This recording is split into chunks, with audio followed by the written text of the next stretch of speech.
Good afternoon, good morning, or good evening, where you're at today, and welcome to another edition of Stories, Soul Work, and Substack.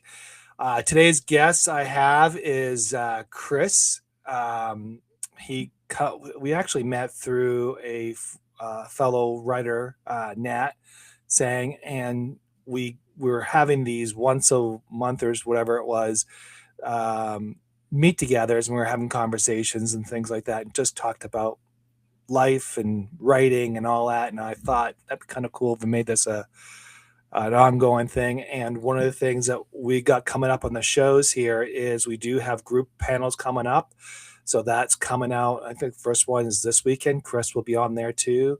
Nat will be on it, and a couple other people. Oh, Tracy Edwards, and I forgot the other one. I'm sorry if I didn't. I know it's a female and I forgot her name. But anyways, long story short, we got things going on this weekend at 1 o'clock Eastern time. And then also you've been seeing me promote the books launch, which includes the authors of Substack and their books, their writings, and hopefully you get a chance to review them. If you like them, the best thing is that's one way you can support our writing and support these authors who put it out there. Even better if you could put a review on. The more reviews on Amazon and other places like that, it helps increase the count of the book and gets them up the the more reviews, the more things, they get exposed to other readers, and that's how that works in those worlds. So I'll put the link in the book stuff in the after today's show, but that's one. And then there's a couple other things. I got a new story coming out for Wednesday, the hospital stay that's coming out. I just had a new release of Remy's journal, which was last Wednesday, and it was really successful. Everybody loved it. In fact, the family members that are involved in that had a lot of tears. It was just it was a hard story because they recall what was happening in that moment. So yeah, that was it was tough to write that one. But anyways, we're moving along here, and I want to bring Chris in now. Hey, Hey, Chris, how you doing? I'm doing great. How about yourself? I'm doing well, thank you. So I didn't want to butcher your last name. It's a Kalaboukis. It's exactly Kalaboukis. as it's Okay, read. Kalaboukis. Chris Kalaboukis. Don't worry. I do the exact same thing on my podcast. I always ask my guests to introduce themselves because I know I'm going to butcher, except for Nat. Nat, I didn't have to worry about butchering her name because she's like, her name is easy. In fact, I wish I Yes. could shorten my name to something like that. It's like for a short period of time. So I've done podcasting for a long time, and I have about 1,100 or so podcasts. And I interviewed a woman once, her name, who went by the name Mordecai. That was her name, just Mordecai. And I thought, wow, that's great. Maybe I should do that because people always mess up my name, right? So I said, let me try just going with Kalaboukis. And that was like still too long. So I tried CK for a while, right? And then I tried Chris K. And then I tried, just Chris. And I'm like, okay, none of this is working. So I went back. It was terrible. But, I wish I had a shorter name, but it is what it is. Good. So Well, it is what it is. Exactly. So we met through those Tuesday nights. I think I only made one of them, and we kind of started talking about life and what you were doing. And for the audience, can you kind of give a little bit of background to where you talk about podcasts? I mean, 1,100 podcasts. Wow, that's amazing. But you do a little bit more different than, like, you're not writing traditional way of like literature. You're writing about future stuff, mhm. AI, all that kind of direction. And I thought it'd be kind of cool to talk about it because we're kind of moving as writers, we're kind of moving in that direction. So just help us, for the audience, just to kind of give a little bit of background on that. Well, I'm going to go way, way back to when I was a kid. Cave days. And my so does everybody, you remember sort of reading a book under the covers with the flashlight on because like everybody, Yes. the Yeah. house is dark, and you're under the covers reading a book. And I used to do that all the time, and I loved sci-fi. I would just devour the stuff. And the thing I loved about sci-fi is that I wanted those worlds to actually happen. And then Star Trek came along, and I started watching that. I thought, wow, this is the world I want to live in, right?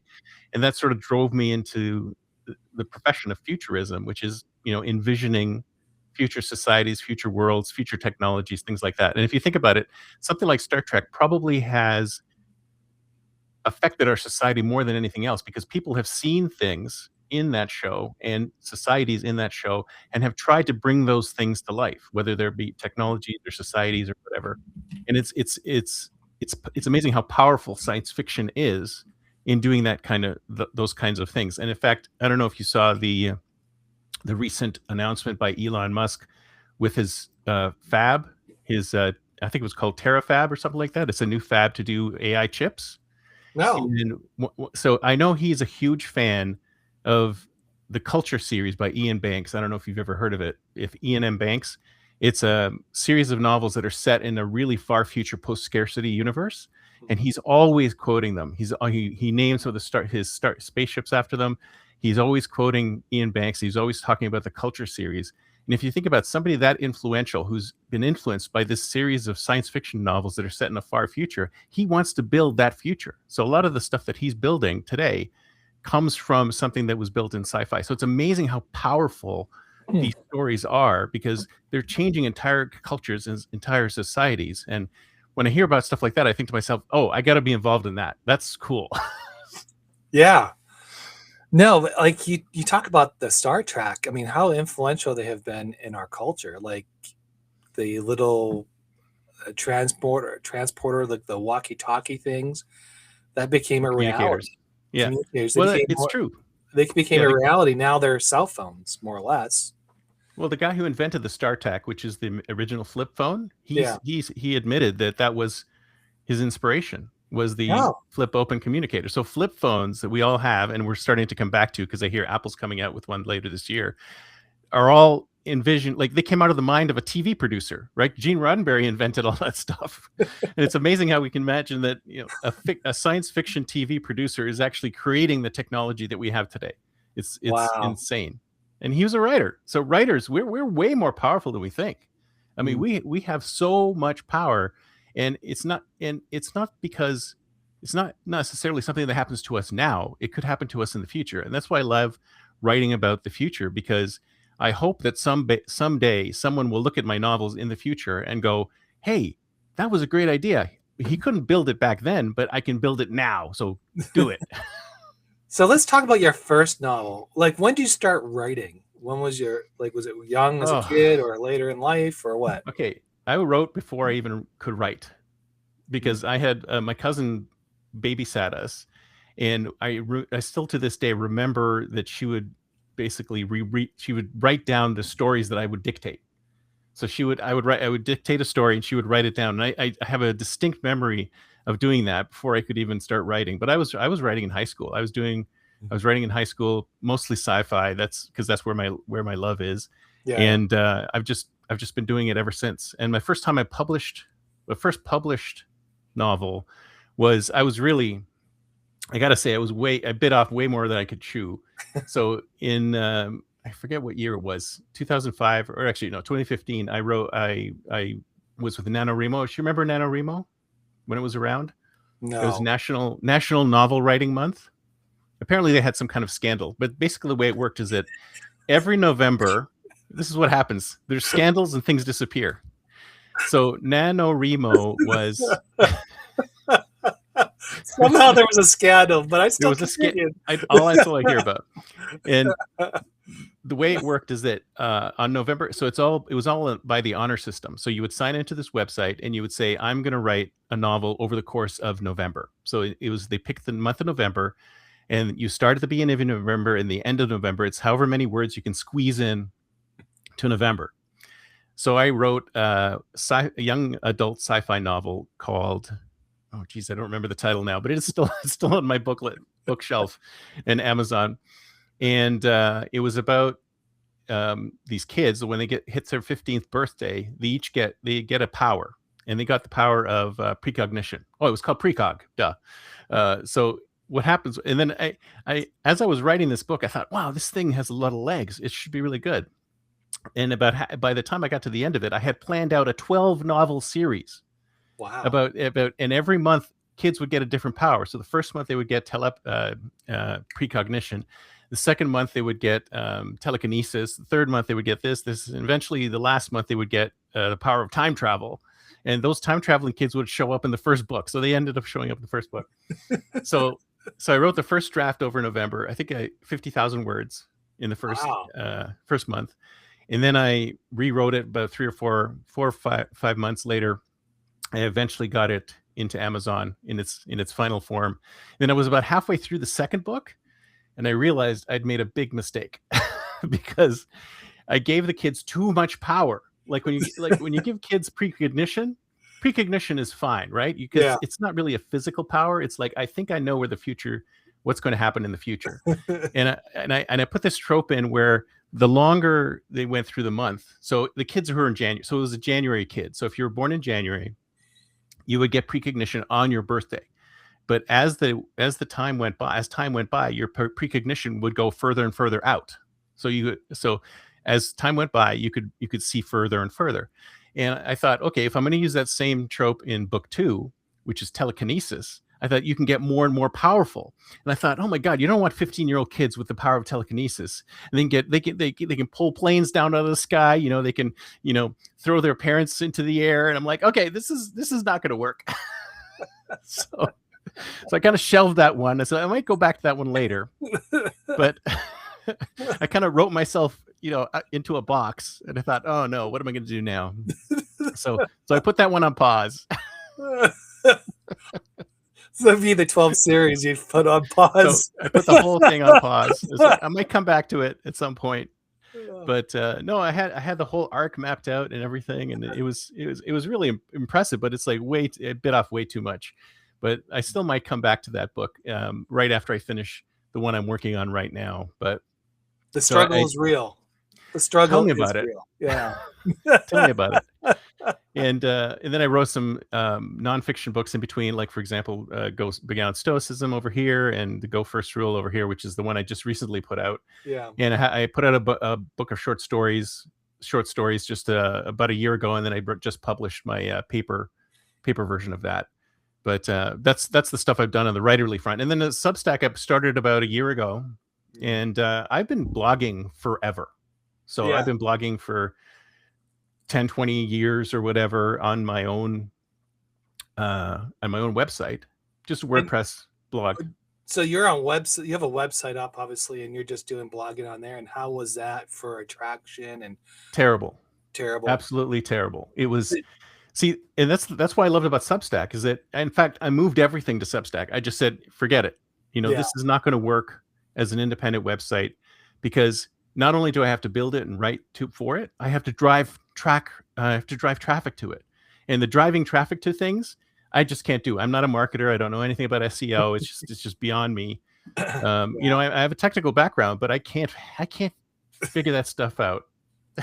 And it changes so much all the time. It's like I interview people who have SEO skills on my show, and they're like, oh my God, it changes all the time and I have to keep up with it. I'm like, it's like being a hacker. Yeah. Right? It's like they shut you down as a hacker, so you got to hack again, and then shut you down as a hack again. I'm like, I don't want to be on that constant treadmill. And then when I discovered Substack, I thought, wow, this is great. I'll just move everything over here. Have you tried other platforms? Did you try any other ones like, was it called Medium? I tried Medium for a little bit.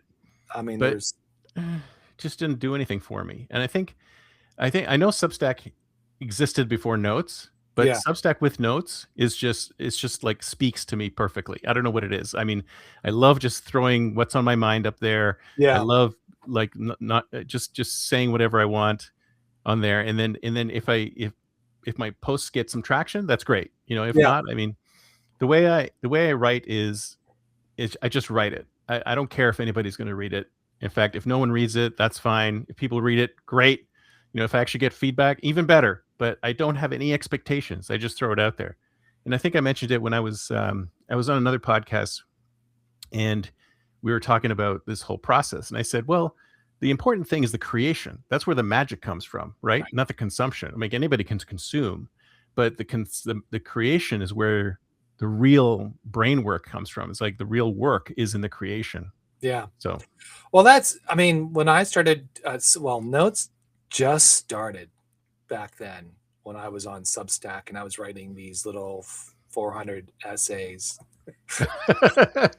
word essays that I was just kind of like just figuring it out, right? Like I'm like, oh, this is because I was on Twitter, I was on Trumbull or something. I can't remember, I forgot what it was, and I didn't get any Trumbull. traction. Is it Turnbull? I can't remember. I never heard of that one. Yeah, it's like a blog thing, but it just was weird, and there was a lot of like, I don't know, it was just difficult to get any traction. So I paid subscription on X and all that kind of stuff, and I thought I'd post news articles, but nothing moved. Nothing No, moved at all, unless I was playing that echo chamber BS where you get right into the insulting the politicians all the time, which is not a bad exactly. thing, Yeah, but but but then everybody starts to do it, and then you're in trouble there because yeah, you never get any traction. no, Uh, nothing there. And you get a lot yeah, of bots and all those, and it's just like nothing really sustained itself. yeah. Even though I have over 10,000 followers, I think. Well, But Twitter was great when it first launched. Actually, oh I don't know yeah, if you were on. Were you on Twitter in 2008 when yeah, it first launched? Yeah, me yeah, too. And I thought it was fantastic. I loved it, and I oh thought yeah, this is a great. And I love the fact that it was sort of a skunkworks project that came out of Odeo. yeah. So Okay, you know what Odeo was, right? It was a podcasting platform, and okay. somebody said we need to have some kind of tool to allow podcasters to tell their subscribers that, hey, a new episode's up. Oh, So let's build that on SMS. So they built this as a skunkworks project on for podcasters to inform people, and right, then they spun it out, and they didn't know what to do with it. They didn't know if it had a business model. They didn't know anything, but they put it out there anyway, and then it exploded. Right? It exploded, and that's what I love about that kind of story, because it's kind of like, well, you never know what's going to fly until you throw it out into the market. And once you throw it out into the market, then you get feedback, and then you can pivot and make changes. But unless you get it out there, then no one's going to know if it, right. what it can do. Mine was called Kids Growing Up, and I would actually make little comments about my kids growing up, like funny little things or Oh, I love cool that. things. And I would always post this, and I was getting traction. I mean, I was getting Nice. really, that.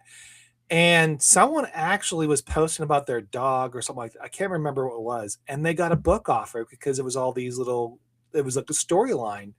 Yep. And they got a book offer and they're getting going from there. So Twitter was really great. 280 characters, which Oh, was yeah. the toughest part. I love that part, because as a writer, it forces you to be brief. Yes. And and not be long-winded and not this. Yeah. But it was good because mine was like about little of that kind of stuff. And I would post, and it was funny. And I would follow people who were a lot more funnier than these one-liners. And then everything else went to everything else went to the same thing as Well, everything remember else. remember shit my dad says? Remember that? That was a Twitter. Oh That yeah, was a yeah, yeah. I that remember was that a one. Twitter handle.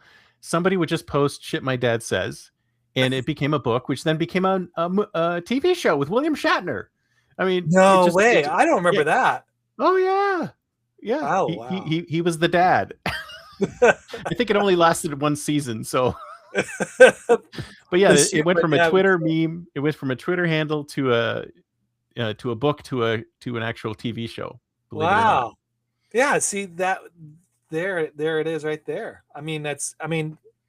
But with Substack on itself, that's a different type of writing. It's like so when I started, it was just I think Notes was just came out.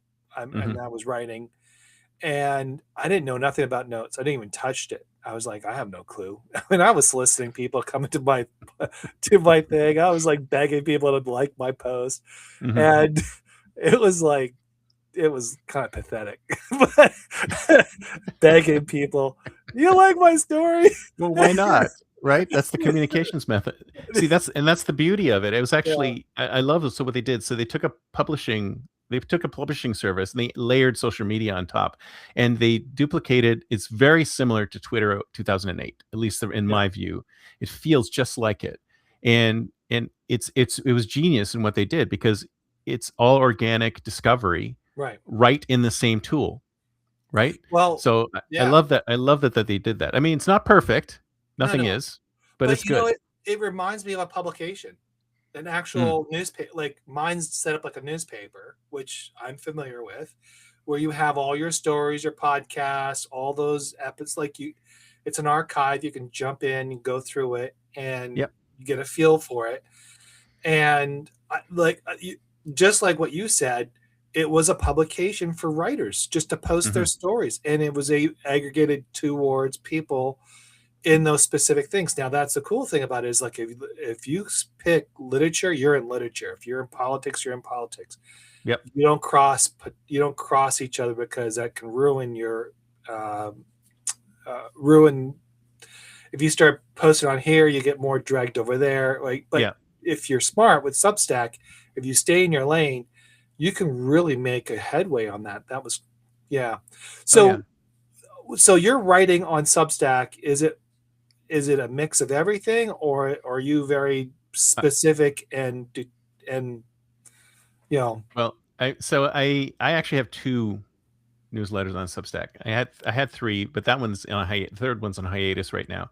So the first one I did was Nomads 50 Plus, and what I decided to do after watching Substack for a while was to do something really niche, right? So I said, okay, it looks to me, and this is the theory I formulated, that it works across the board for all social networks. Actually, is that when you first appear on a social network, the algorithm's going, "What are you known for?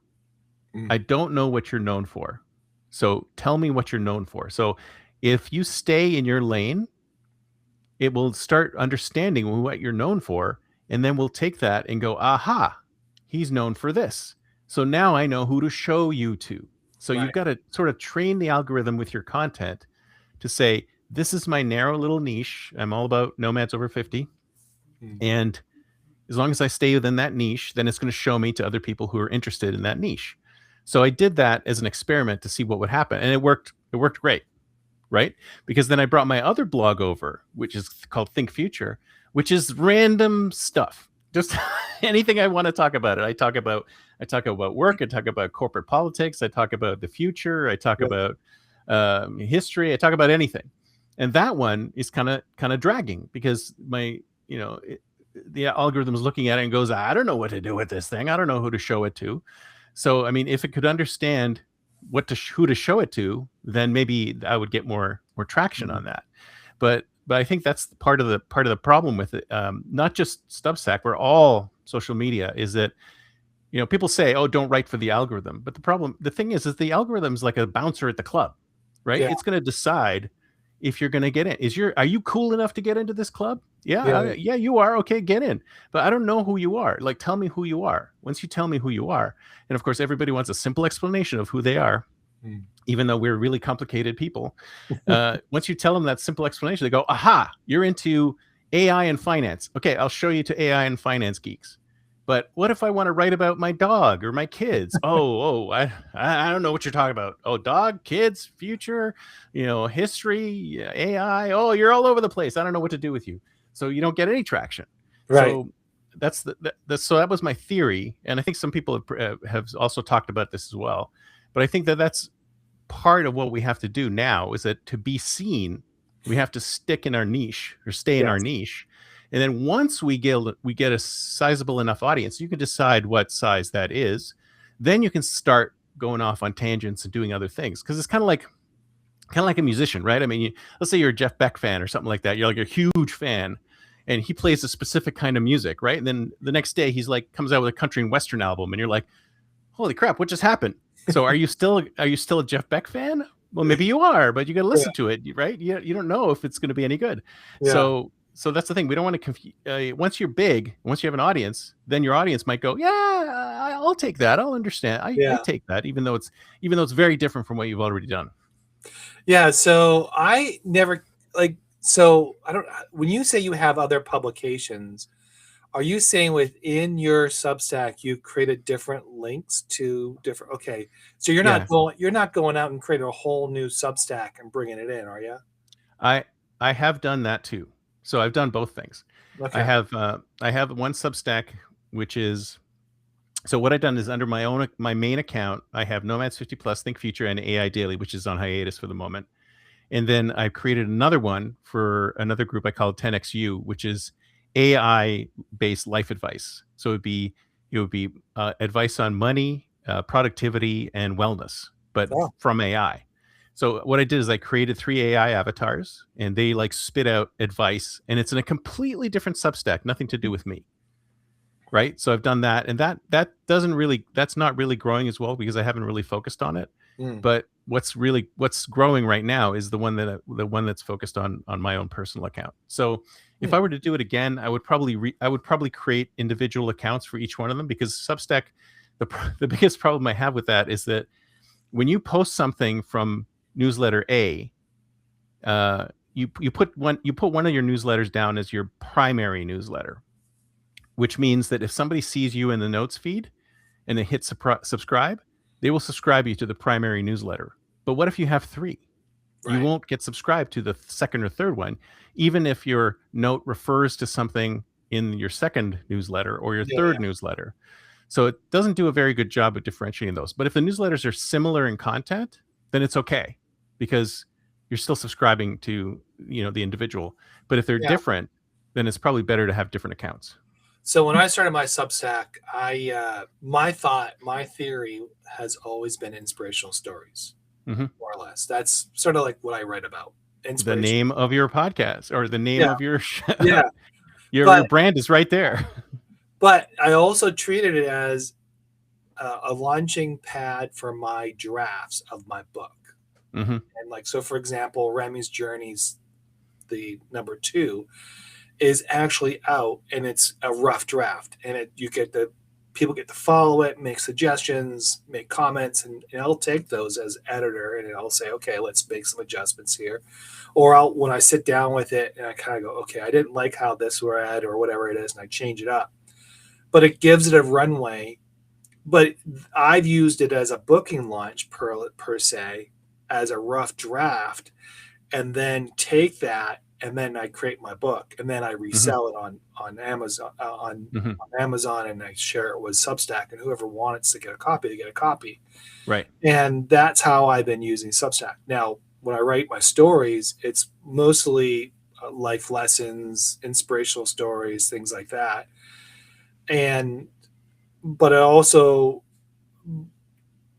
turn off like certain some publications, like Earn Not Given was turned off, like, and I, a couple other ones, excuse me, because I do not want them to be occupying my readers, but they go and archive here and there. So that's what I did with my Substack, kept it small and simple. And, and, I never thought about doing, I mean, when I looked at we're working on the whole, which may turn into a different title, which is the documentary. I was thinking about creating a whole new publication for that, but there's several players in the editing and the research, and I was like, a lot of people were trying to do that. You put co-writers and all that. And I was like, I think we all have our own stories, and I think we have our own as long as we co-author each other, that's fine. But I didn't think about doing it with, like, I tried doing it and didn't work out, and I didn't like the way it was coming across because I don't know, it could cause some issues with my audience, I guess. I don't Yeah. know. Exactly. But I was just but when I see people doing all those experimentals, I just don't think I always was told to stay in your lane. Hmm. Stay in your lane. Don't try to weave off. If you're going to write a specific way for Substack.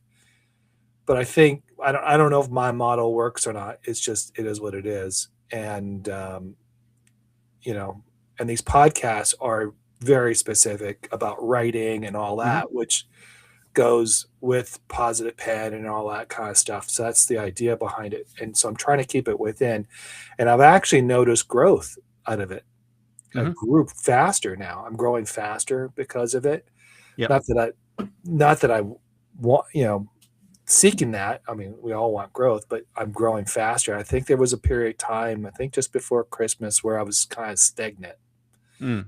and I wasn't doing, and because of the way the podcast was going and the way the stories were going, it was just kind of like stagnant. And I think me changing it up a little bit made a little bit, it made it more, I think, people got happy. But the notes part, which was even the best part now, is at one time I used to write like daily thoughts where I would write a simple thing and send it out with a picture.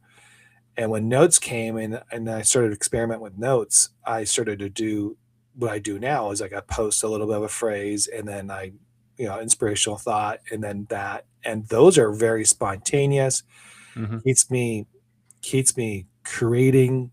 Um, but the notes part is a game changer. You're definitely right about that. It is Oh a yeah. game changer and it And I'm, helps you. I'm sure I don't use it properly either. I mean, there's so many people out there who go, "Oh, you got to use notes like this. You can use those like that." I just say whatever's on my mind, which is what the prompt says. What's on your mind, right? So it could range everything, everywhere from talking about being a nomad or midlife recalibration or Right. whatever, to this is Substack itself, like talking about people who post their earnings or say, "Oh, I got a thousand subscribers in one day" or something like that. It's like, you're gonna call BS on that, right? So it's just all over the map, and that's what I think to myself is like, I mean, is that how I'm supposed to use it? No, I mean, I just drop in whatever I feel like dropping in, and I do promote my posts in them. So whenever there's a post, I do promote them in there as Yeah. well. But most of the time, it's just I have a random thought, I'll throw it out there into the world and see what happens.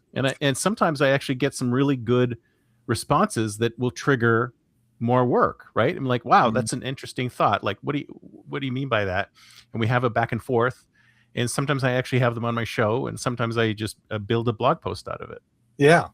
No, right there is exactly what I use notes for. Is sometimes even my private chats, my group chats, and my, you know, like sometimes as in a conversation, it sparks, and you're Mm. like, "Whoa, this is a post." You're like Hmm. you get inspired and you write a quick essay about it and you post it.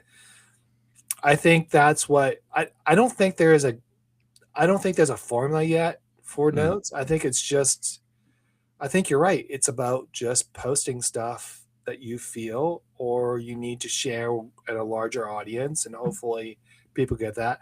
The chat group, people are kind of, there's two things. You got the chat group and you got the post. Like, what do you do? I kind of do both in some Mm. ways. Um, I try not to overstimulate too many people at one time because you can I get kind of going, Yeah. like the mornings, boom, I'm going. Like, okay, let's go. This is a great quote. Boom, post it up. I'm kind of like for like 2 hours, I'm like posting, and all of a Yeah. sudden I'm dead Yeah. for the rest of the day. Yeah. But you Well, know, that's why the other thing I like about notes is that the lifespan of a note is long, right? You could post something, and then weeks to months later it could pop back up again and get more followers or get more likes and responses. And I thought that's how it should be, yeah. because on the other hand, it means everything's got to be evergreen. Like, you can't say, "Oh, big post coming out tomorrow," because they might see it in 2 weeks, right? I always thought that was funny. It's like, okay, yeah, okay, this post was posted like on March 5th, you know. So what post was that? Yeah. Or those ones where people go, "Oh, it's just me and my 5 subscribers against the world." And then you click on them and they're like 500 subscribers. I'm like, "Hold on a second. What just happened?" Yeah, I mean, yeah, no, like there was a time just this week I was getting stuff from like 3, 4 months ago. I'm like, Yeah. wow, really? That's cool. Yeah. Um, Was it good though? it Was it was good good. stuff? No, it was That's like good. it was still taking off. Like it went viral again somehow or Yeah. another. And No, I that's I I fine. love that they do that. I just Yeah. Of course, people are always trying to, take apart the algorithm to see, well, how can I create a viral note? And it's like they keep changing it. It's just like Twitter too. I mean, they keep changing the algorithm all the time, so you never know what's going to hit. So that's why I just say I forget about it. I don't try for virality. I just Yeah. post whatever I want to I post. always say be consistent Mm. with notes. Like if you're going to be consistent, like I got like 3 or 4 things I do. One is I restack Saturdays. If Hmm. you've got a note, like I'll restack it. Um, but I do have my daily thoughts, which convert into notes with a picture. Those are consistent. And then I got my Substack tips, and those usually come from like having a discussion or someone kind of teed me off, and I'm like, "This is the," or something kind of like triggered, or something along the line that just made me like, "That's a Substack tip," Yeah. I'm gonna write that down. Someone needs to I hear it. love it. This is me, right? Put it out into the world. But usually it's calmer after I've been Yeah. hostile. It actually, if you think about it, it's kind of like a calming mechanism, right? Yeah, Just putting it out there. It's yeah, like back when I was going through a rough time, I would just sometimes, this is pre-podcasts, I would actually just record myself talking, like when I was going through a rough time. yeah. But just speak, like I wasn't talking to anybody. I was just talking into A my microphone. phone, recording it, and then I might listen to it afterwards. I might not. But it just the act of talking, Yeah. the act of getting it off your chest, Yes. just makes you feel so much better. Yeah. You know, Well, whether or not it was a valid point or not. it is a valid point because in most cases, that's what soul work's all about. Right. It's about getting it off your chest, writing it down, and focusing on. It's not a, I was talking to somebody this week, and they have this victimhood mentality. They blame everybody for everything. Of course. Obviously, nothing they did was wrong. They don't own any part of it. It's No, everybody else, they're angels. They're angelic. So I'm having this conversation with this person, and what I said to them was very specific. I says, you can blame me, you can blame the universe, you can blame everybody else, you can blame your parents, whatever it is. But at some point, that person that you keep identifying yourself as that victim, whatever that looks like, you're going to shed that. And once you shed that, you got 2 choices. Either go live your life or stay in the rut. Because that's your 2 choices. There's no going back to that person, because once you shed that, you're going to have this awakening and you're going to be like, what do I do? And I posted it on notes as a thought. And because I was like, I think a lot of people, and you write it out is because you want to get your thoughts out there, but you also want to put it in a respectful way. But I think a lot of people, they don't really write it out because they think they don't need to. I think it's the most therapeutical thing you could do in your entire life is actually writing it out, no matter how strong, weak, or whatever. Right? I don't care about your grammar. Just sit there and doodle if you want for 24 hours. But it is therapeutical, and I think it helps grow. And I think that's where, for me, that's where I started, was more of a therapy part of it. Was like, I want to write inspirational stories, but I don't want to write about my story. Right. So I wrote stories. So you're going to do autofiction? No. No. When I first heard that term, so I have a writers meetup that I do every Thursday in real life at a Panera near me. And what we usually do, so you've heard of Shut Up and Write, right? The meetups? No. Okay, so it's an organization called Shut Up and Write, and it's really cool because basically the way it works is the idea is to just have focused writing sessions where nobody talks, right? So everyone is different, but the one I do is an hour and a half, and you show up the first 15 minutes, you can talk to each other. And then for an hour and a half, you don't talk, or for an hour, you don't talk. And then for the last 15 minutes, you can talk. So during that hour, you just shut up and write. Basically, you just sit at your laptop with all these other people at the same desk, and you're all writing, and you're not supposed to talk to each other. And one time, a new person came in, and I asked her, I said, so what do you write? Because sometimes we were just asking, like, what do you write? Science fiction, blah, blah, blah. She says, I write autofiction. I'm like, what's that? I've never heard of that before. She goes, well, it's like a memoir, but it's not about me. And I'm like, why wouldn't you write a memoir about yourself? It's like, well, I want to change like the situations and the people and everything around me so it doesn't connect to me at all. And I'm like, that seems like unnecessarily difficult, but I guess there's some reason That's a why you want to do novel. that. I know, that's what I thought. It's This like it's is a a novel. literature. It's It's a novel novel. that's based on your life. But no, apparently there's a new term, autofiction. And I'm like, okay, I've never heard of that before. And then she gave Wow. me the names of some authors who've done it. Yeah. And I'm like, okay, well, if it's autofiction, then it is about them. So Yeah. it is like a memoir, but they've changed some of the details. But even in memoirs, they change some of the details. So I don't see how that's any different from a memoir. Anyway, so Well, that's is like that kind Laura of what you're Ingraham. thinking? Remember Laura Ingraham? She wrote a book about herself and her grazing the prairie, Little House on the Prairies. Sorry, Yeah, you know that one. But that was all based on, like, I yeah, think there was like 3 books, all yeah. based on the story about her, how they were raised. Oh, by the way, they're coming out with a new series of Little House on the Prairies. No way. Seriously? Yeah, seriously.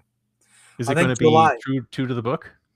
Well, I don't know. I don't know how true, but I mean, think about it. That was a pretty long show in the 70s and 80s. Oh That was yeah, a long-standing huge. show. It was huge. Because after that, you got Heaven, with Oh yeah, yeah, it's the same guy, Michael. isn't it? What's What that? was it? The same guy was in both, wasn't he? Yeah, Michael. Oh, geez. I can picture him, but I do not Yeah, the remember his hair name. is like this. Yeah, yeah. He was a Man, we're old. he was a stormtrooper. He was. Star Wars. Oh yeah, I remember the guy, but I do not remember his name. I don't know Oh, what it his is. name is Michael. Ah, man, Yeah, I gotta. Michael something. I Yeah, know. yeah, yeah. Landon. Thank you, Cheryl. Yeah, that's it. Landon, Michael Landon. Yeah, yeah. Jeez. Oh my God. Oh, we're bad. Man, getting old sucks. I got to tell you. Don't say that. It's hard. Uh, so you got it. So now you're on Substack. What's your experience on this so far? What do you think? Well, like I said, about a couple of months into it, I realized I was doing it wrong, but I decided to plow through anyway and just keep going because I'm like, I got about 100 subscribers. Let's just keep going. Right. So I set up. So I actually did Nomads 50 Plus on YouTube first. So it was a podcast. It was a video podcast, and then I migrated I had it on a WordPress site, and then I migrated it over to Substack and started really pushing it on there, and it's doing pretty well. I mean, I only have a little over 700 subscribers, which is okay. Wow. But I've been doing this for a year, so it's not that quick, right? Which is fine. I'm happy with it because I'm doing everything above board and ethically, right? I'm not importing subscribers or anything like that. I mean, I imported subscribers from my other ones because I was moving them over from somewhere else. But this is like organic, fully organic. Yeah. And yeah. And I've expanded the content that I'm putting on there. So this focused specifically to people who are over 50 and want to jump into the digital nomad lifestyle. So that is the narrow niche. It's speaking to digital nomads who are already over 50, who are already doing it, to help aspiring digital nomads. That's aspiring is the target to get into it. And I set myself a goal of, if I can get one person to do it per each year. So in 25, can I get one person to do it? I've won. Yeah. 26. If I can get 2 people to do it, great. But if not, try to alleviate the barriers to it, because a lot of people, they love to do something like that.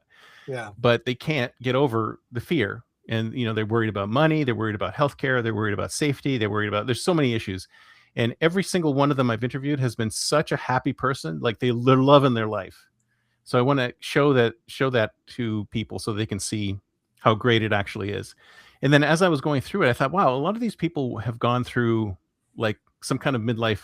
It's not crisis, right? It's like something happened to them. And the reason why they're doing it is not just because all of a sudden one day they said, okay, I'm going to pick up and go, right? Something happened. Something whacked them. It was a death, a divorce, job loss, something like that.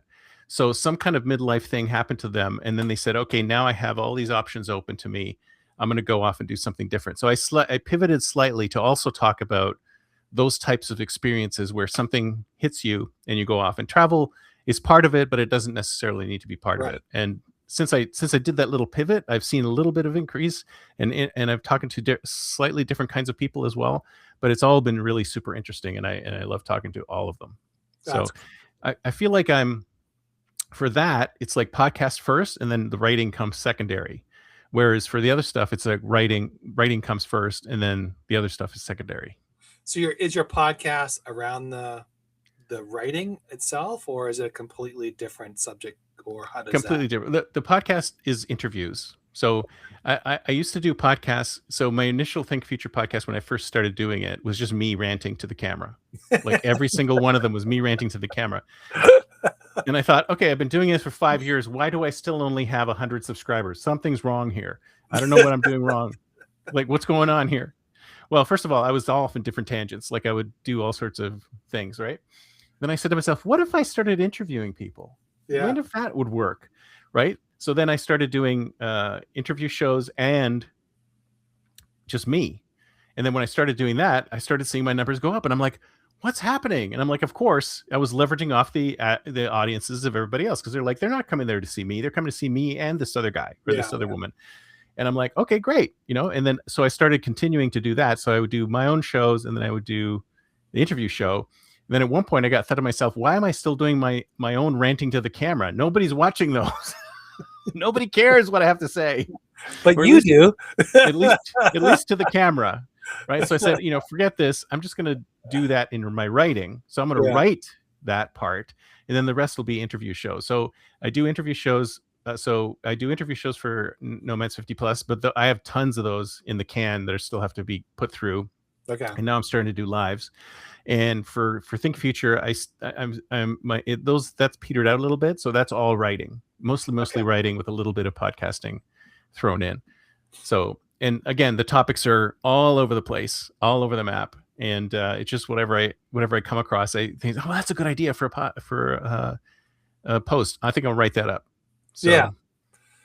So you actually, you're really in like this platform on the podcast on Substack. Are you enjoying that? Is that a good format, or well, I mean, Substack's podcasting and video casting capability is like, it's okay. The lives are very important, because obviously the way they've done this is that the lives get priority. So the more lives you do, the more notifications people get. Because when you set up a live, it says, where do you want this to go? Just to your subscribers or to everyone? Well, you do everyone, because obviously you want to show up on that top bar going, hey, I'm live now, or I'm going to be live in 5 minutes. Look at that countdown. It's looking exciting. Well, let's go.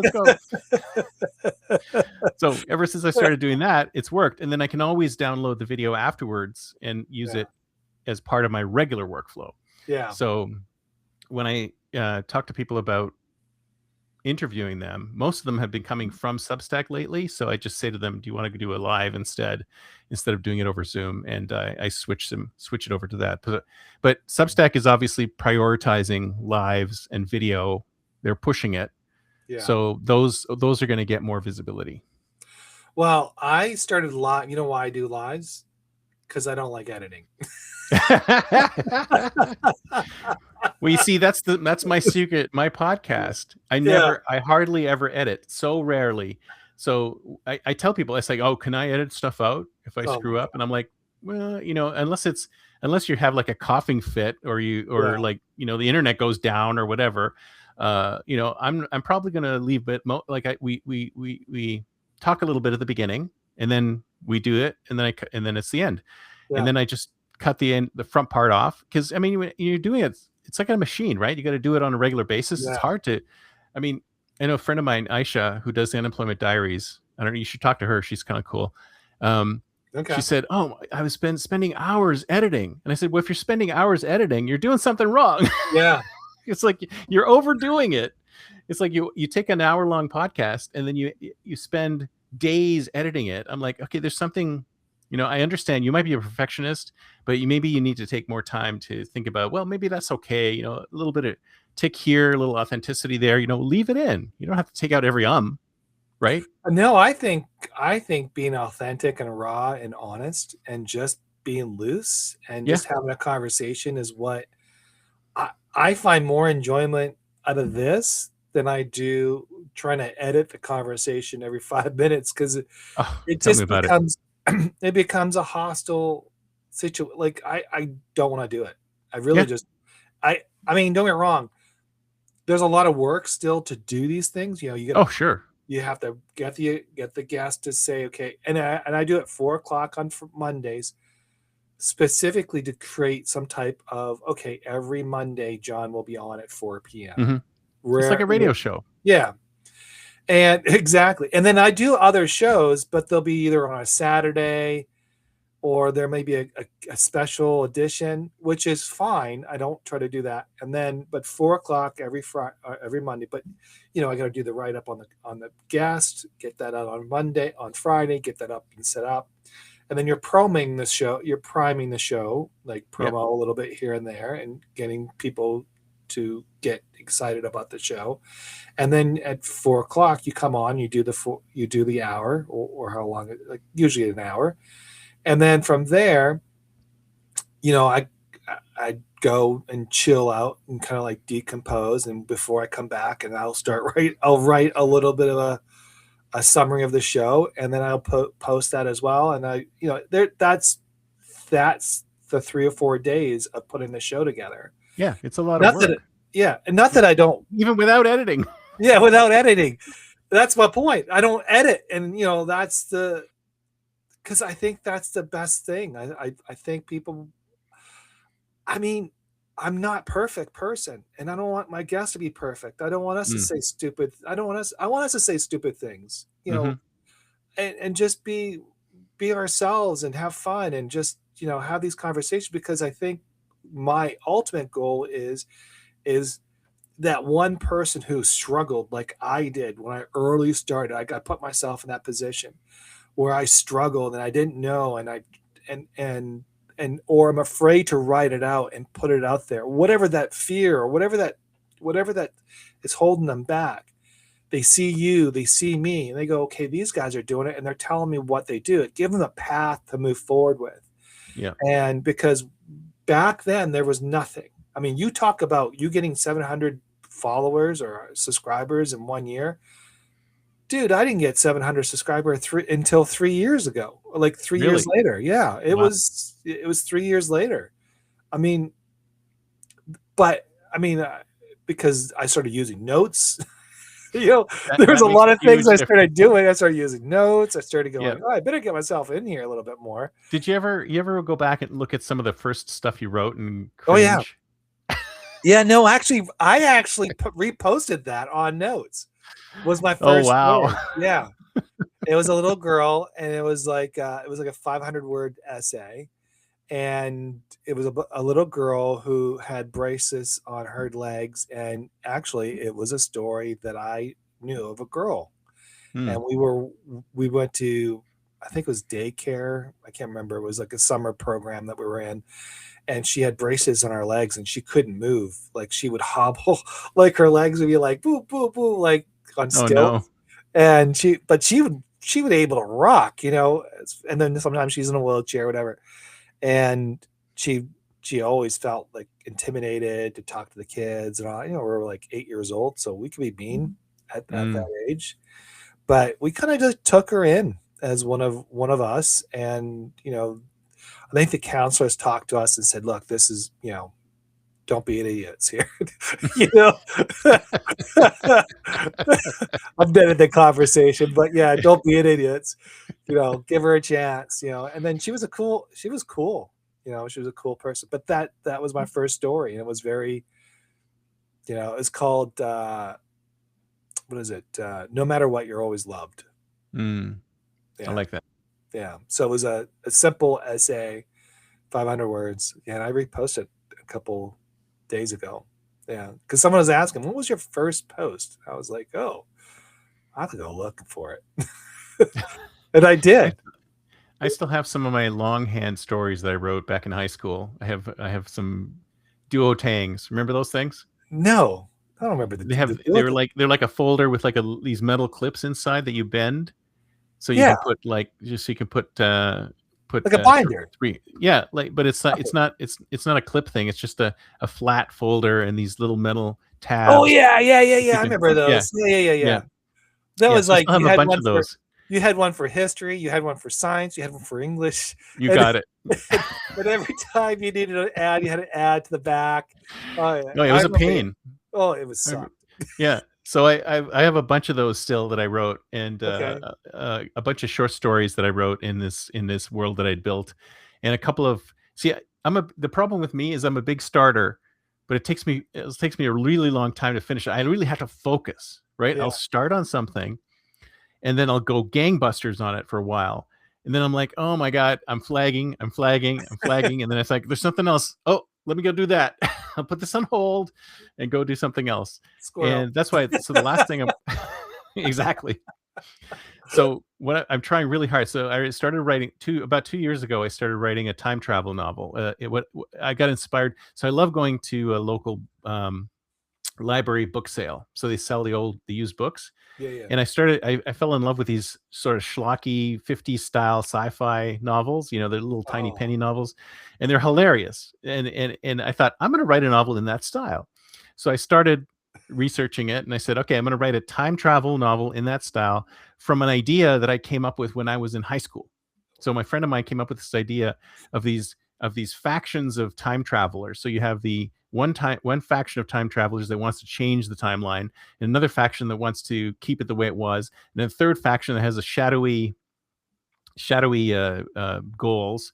And these three factions would be constantly, fighting it out across history, right? yeah. So I thought, okay, I'm going to write the first book in that series, and it's just taken. I've been only doing it. I've had no time other than doing it at that shut up and write meeting. So I've been writing it for 2 years, 1 hour at a time. Once a week. What's that? Once a week on Thursdays. Once a week on Thursdays. So, but I'm getting close. I'm editing it Okay. right now. I did one more pass, Yeah. and I think there's only one. So one of my editors complained that my team was too congruent. Like they liked each other too much from the beginning. I thought, oh great, now I have to have them argue. So I have to add some arguing in Oh. the beginning, and I'm like, oh God.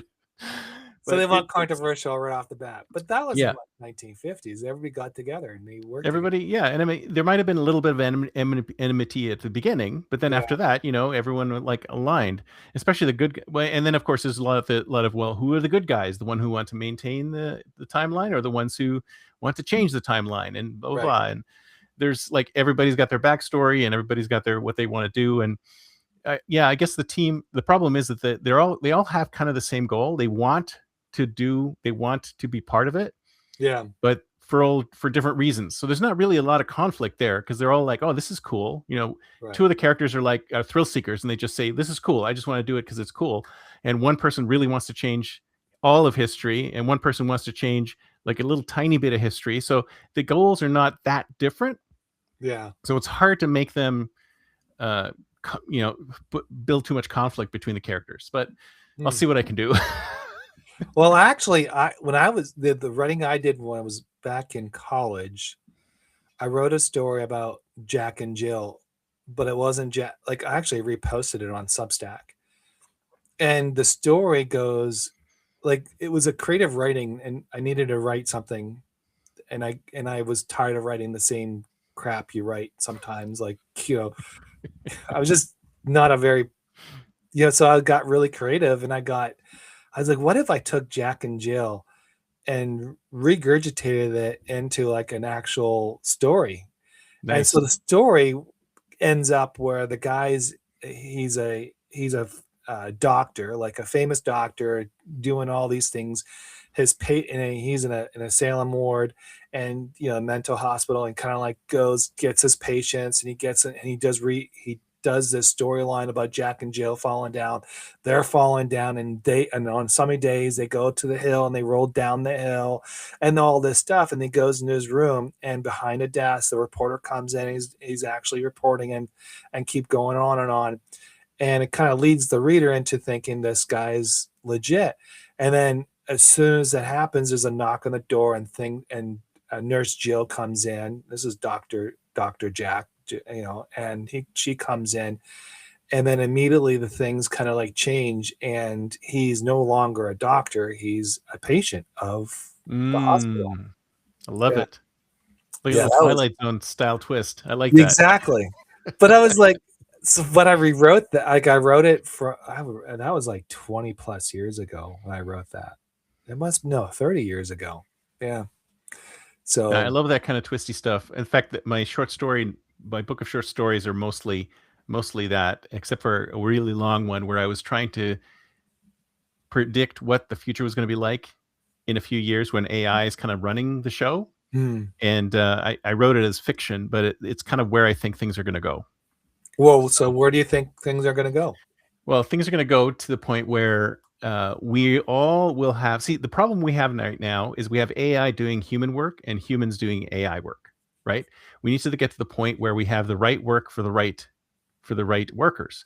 Hmm. And I envision that at some point we're going to have this system like a dispatching system, which says tasks will come in to this dispatcher, and the dispatcher will go, okay, who is best suited to do this? Should we give it to a human? Should we give it to an AI? Should we give it to a dumb computer, or should we give it to an AI? So it will decide who gets what. So what'll happen is that you'll be walking along and you'll get a text saying, "Hey, can you do this thing? Because you just happen to be in proximity of something that needed to be done, and only a human can do it."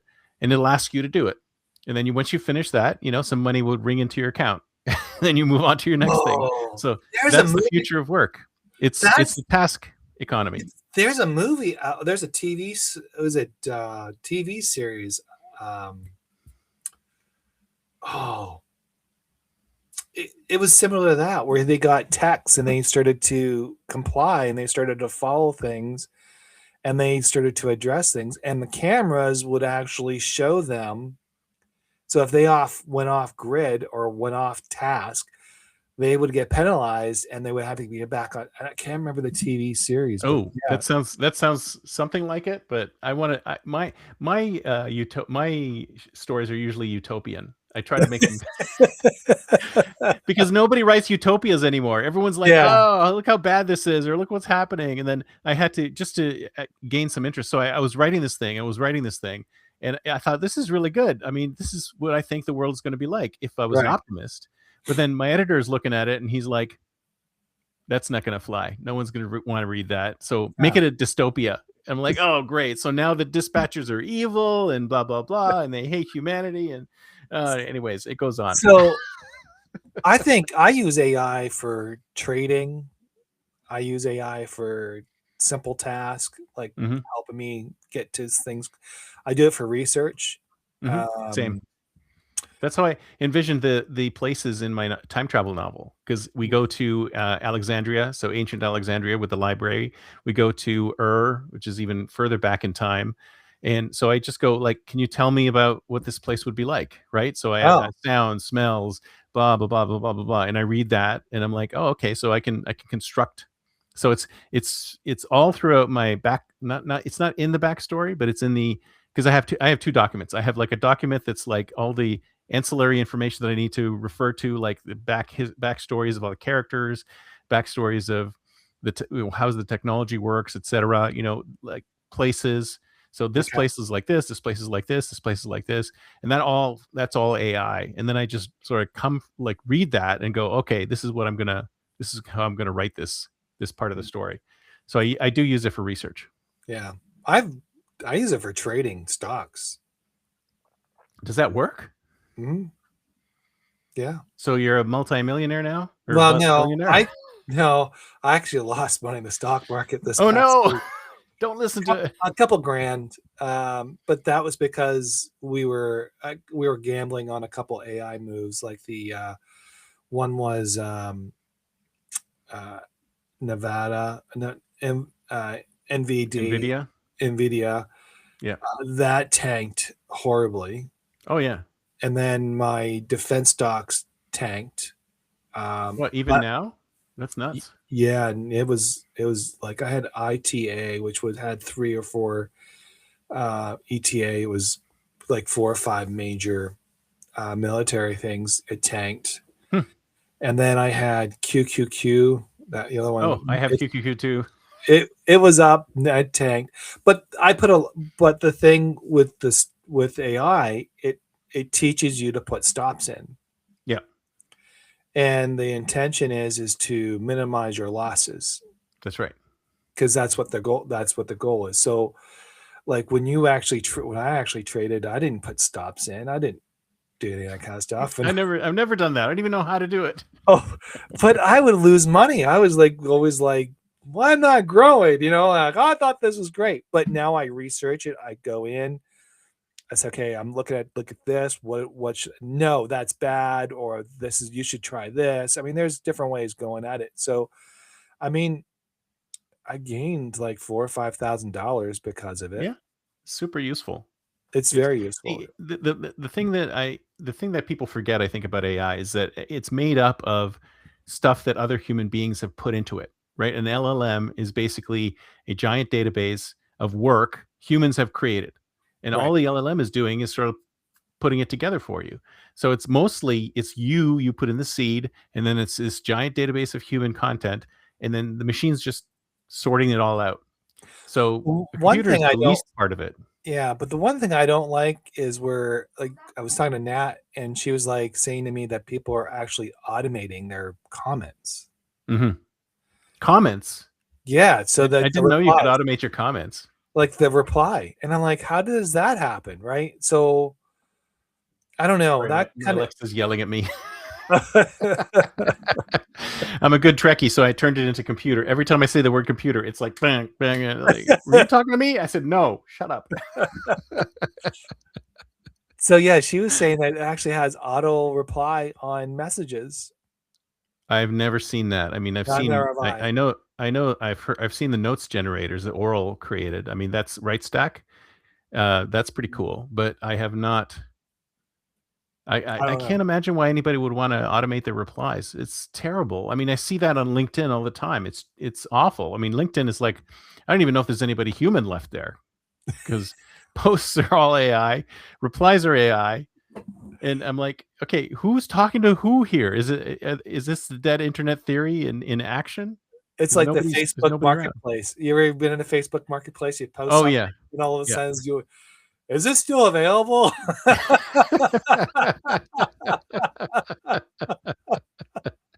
That's the right. and the seller is like, stop asking me that stupid question.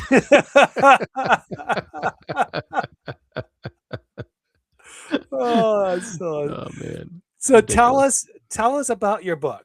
What the Which recent book? The so we latest just book? so we just did a book month. That Oh yes, thank you so much for putting me on that shelf because I'm like I feel You're like welcome. I'm amongst all these great authors and I'm like I can't imagine why I'm here. I mean, did you say just like hey, we got to fill out the shelf. Let's go let's look for the crap at the bottom. Well, Chris, that's exactly why. Okay. No, I just wasn't sure, but thank you for no, confirming. no. So the reason behind all that is, like I said, on my website, I want to build out a library where everybody's books gets pulled out, and I'm going to categorize it where it goes personal growth, fiction and literature, maybe poems, and kind of do something like that where people can go to and just pull it off. But I Nice. also use Book Funnel, which is a actual tool for authors to get their books promoted and get things going. It's a little tricky. There's a little bit more work behind that, but I use it as a way for us to promote it on other social media places where Nice. we can get that going. But no, your book came on, and tell us a little bit about that and how long Sure. did it take you to write? Did it take it 2 years to write that too? No, it didn't take me 2 years to write this one because Every Thursday. it was actually pretty this one actually came out together really quickly because it is something that I've always felt because I've always been anxious when talking to crowds, like doing podcast stuff like that. So uh, I noticed that this same trait in my son, right? My son, my oldest son, has that problem too. Like whenever I remember when he was in school, he'd always like be the last one to do this or like go to the end of the line for this, and like didn't want to be the one to be picked on, right? Yeah. He was always at the end because he was hoping that by the time the class ended, they'd gotten only halfway through and he wouldn't be picked, right? Yeah. And I'm like, I was like that when I was a kid. And I still was like that for a long time. And I was a CTO for a small engineering firm Mm. here in Silicon Valley. And I was in Miami and I was supposed to be like a speaker in one of the series of speakers of CTOs who would go up there, right? And what happened was I noticed this really interesting pattern is that when people were in the green room ahead of time, everybody was like quiet. Like hardly anybody was talking. They weren't joking around. They were like all serious and like pensive and stuff like that. And then they would go out, they would do their thing, and they would come back and they would all be happy and elated and well, this is great. I mean, I'm so happy I'm here and great to meet you and stuff like that. And I'm like, what's going on here? And it's like, it's because of the anxiety you get, the performance anxiety. And the further along you are in the roster of where you get more and more anxious because you're going, all these things are happening ahead of you and you're just building up your anxiety inside of your mind. Mm. So I was telling this to my son too at the same time. It's sort of like twigged. It's like, really, if you want to reduce the amount of anxiety you have about doing something, then try to be the first person to do it, because that way you can just relax. You can just get Yeah. it done. So this is something I started doing and I thought, wow, this is great. So whenever there's anything that I need to do, whether it's a business meeting or write an email or whatever, I would just be the first person to chime in all the time, just so I could say I'm done. I'll chime in, I'll make my case, and then I can shut up and relax. So I thought, this is great. This could be a book. That's how it came about. Very simple concept, but it applies to a lot of different things. Because I mean, it's kind of like, let's say you get an email thread at work, right? And here's like 20 different people, or 20 different people on this email. And you're like, okay, now I have to figure out how I'm going to respond to this. Or should I have to read this? Or should I wait till see how my boss responds? Or blah, blah, blah, blah, blah, blah, blah. And I said, well, screw that. I'm just going to respond. Boom. Now I'm done. It's like, oh, Chris put his feedback in. You're great. So instead of waiting to see what everybody else is doing, just do it. Yeah. And then as soon as you do it, then the anxiety just disappears because the thing is behind you. It's kind of like a thing I always do for dentist appointments, right? I dread dentist appointments. So what I do is I think about what I'm going to do after the dentist. I go, I'm going to have a nice meal. I'm going to go to the bookstore. I'm going to grab a coffee. I focus my energy on the thing that's going to happen after the moment of anxiety. So it's kind of like that, where you just center on that, so then it's not going to be the end of the world, getting your teeth drilled, right? So it's a bit like that. So I did it. I wrote it mostly for my son and myself to get over that, and hopefully somebody else gets something out of it. That's great. But this one came together in like 3 months. I just like, okay, Wow. I have the idea. I'm going to power it down. It's not very big. I mean, it's like about 100 pages, but I just saw, like, as I was going through it, I realized that there's so many examples of this kind of thing in every social situation.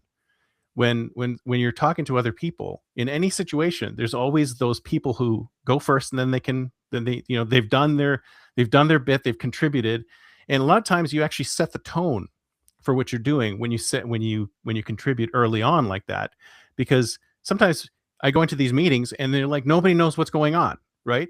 So somebody's got to step up and set the tone for the meeting and say, oh, this is what we're doing, this is what we're talking about, this is what we're trying to solve. And a lot of times there's a fear of, I don't want to be the first person to do this, right? But once you're the first person to do it, once you get it done, then things sail along. So it's almost like an icebreaker at a party. The first person to speak up usually gets things moving, and it's the same in this type of situation. So I just think, if people can just go first more often and not think about the repercussions, I think that really helps them get over the anxiety. What do you think? So we talked about doing it first, but what is you think it's just more of fear of moving forward or doing it first? Because there's always, I think that's just human nature, like all our lives. Like sometimes going first, you're not seeing what's happening because you can actually make adjustments while other people are making mistakes, right? Yeah, I mean, no, I address that in there too, because there are times when you shouldn't be going first, right? It depends on the situation. Yeah. There's lots of situations where we wait for some type of approval or some type of direction or something that no one feels like they want to step into that place. I mean, I had a situation like that at a company I was with where we'd have these great meetings, and at the end of it, there would just be this silence Mm. where someone should step up and do something, or someone should step up and talk about next step, or someone, but nobody would. So I Wow. said, you know what? I'm going to do it anyway. I'm going to step up and say, okay, I'm going to do this, or I'm going to take the next step. And then it's like the atmosphere in the room just dissipated. It went from okay, who's going to do this? Anxiety to, oh, someone's doing it. Great. Yay. So, But that's more of a leadership role, isn't it? Taking a well, even if leadership. you're not, even if you're not the leader, like deflating that balloon of anticipation, I think really, really helps in those situations. And even if you're not, I mean, you can always be corrected. You see, that's the thing that like a lot of people are concerned about being corrected. But I've done this before. I've sent emails into the ether, and I said, screw it. Whatever happens, happens. And usually, what happens is that, oh yeah, I agree with Chris because he said blah blah blah.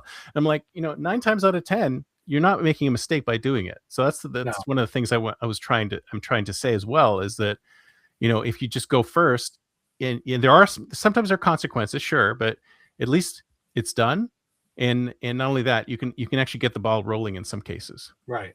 So it's helpful, at least for me. I mean, it might your mileage may vary.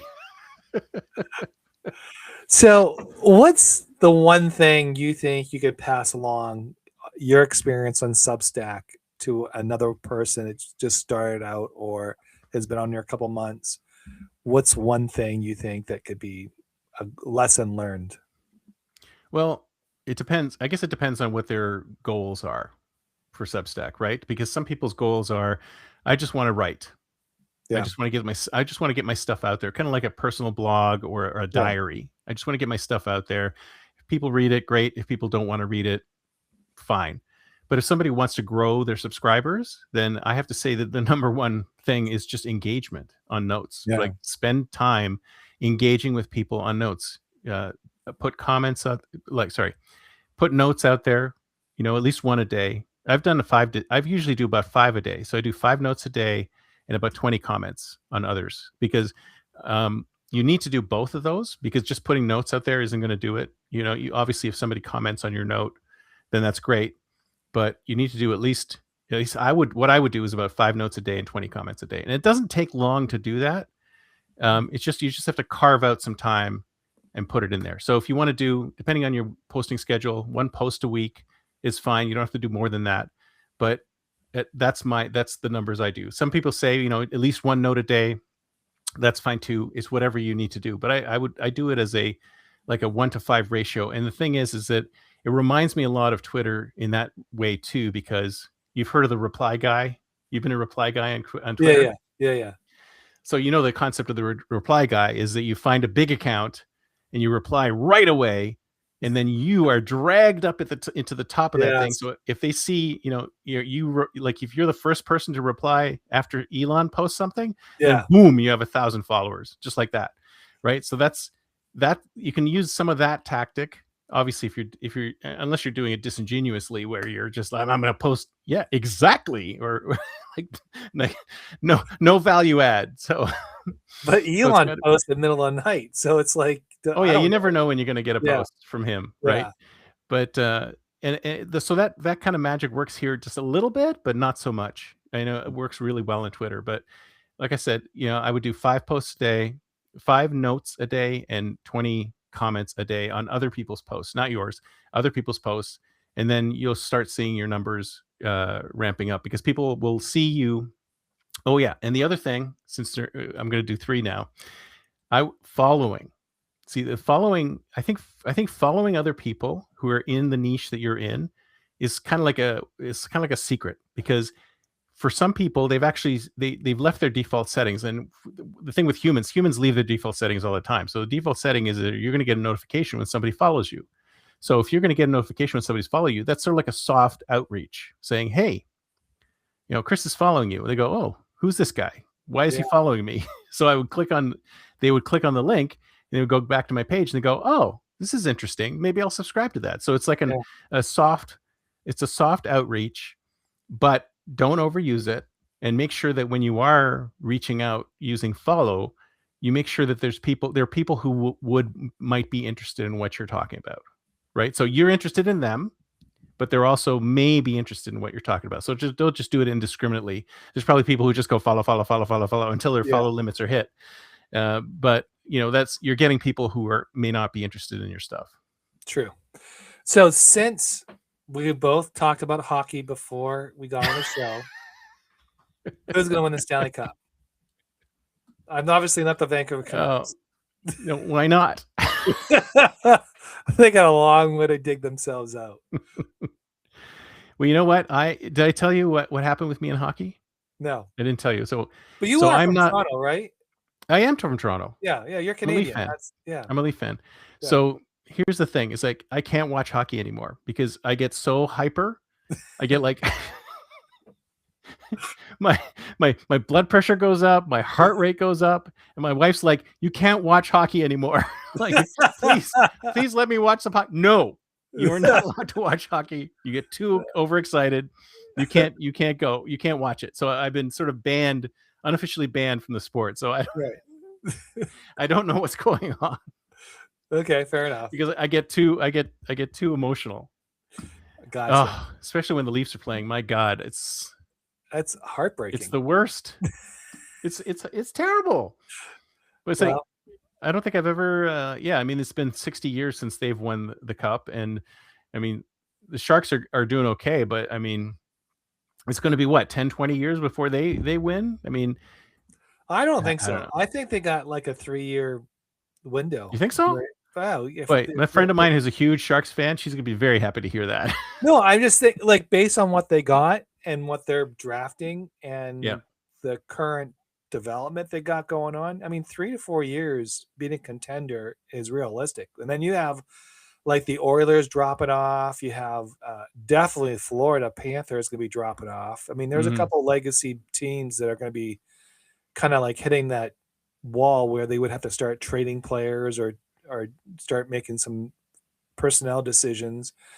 But that's when you get a good GM. When you have a good GM that recognizes to get rid of people when to get rid of people. But yeah, sorry again talking about hockey, but well, how many good GMs are out there though? That's the problem, right? I mean, well, the Panthers, Tampa, Montreal Canadiens, they're good there. How are the Canadiens doing this year? They're well. They're going to make the playoff. They're in the playoffs. I think they're number one, first in their seed.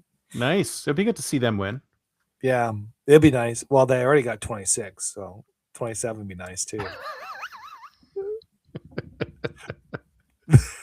The most successful franchise in hockey Canada, or even in NHL history, no, I think in all franchise.